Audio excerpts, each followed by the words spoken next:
Біреуге мына жақсылығың құтты болсын десең, Алла екі періште жіберіп өзіңе де болсын деп тұрады екен.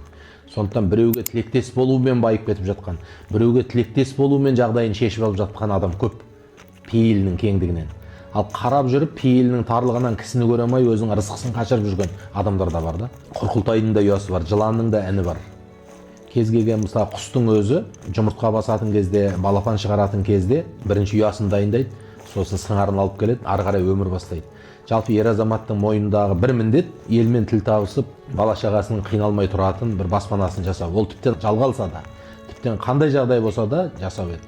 Мінекей сондай жақсылықтың үлкеніне қол жеткізіп отырсыздар. Алла қайыр берекесін берсін. Пайғамбар Мұхаммед алейхиссалам менен Айша анамыздың тұрған үйі 24 квадрат болған. 6-та 4 болған. Сол 24 квадрат екі бөлме, ортасын пердемен бөліп қойған. Екі бөлмелі кішкентай 24 квадратта әлемдегі ең бақытты отбасы болып өмір сүрген. Сондықтан отбасы тату тәтті, бір-бірін түсінісіп, барын бөлісіп, бір-біріне күш-қуат беріп, қолдау беріп өмір сүрем десе, кішкентай баспананың өзі тұғыр негізі. Қан сарайындай үйде отырып бір-бірін көрмейтін, бір-бірінен қашып, бір-бірін көргісі келмей безіп жүрген адамдар да жетеді.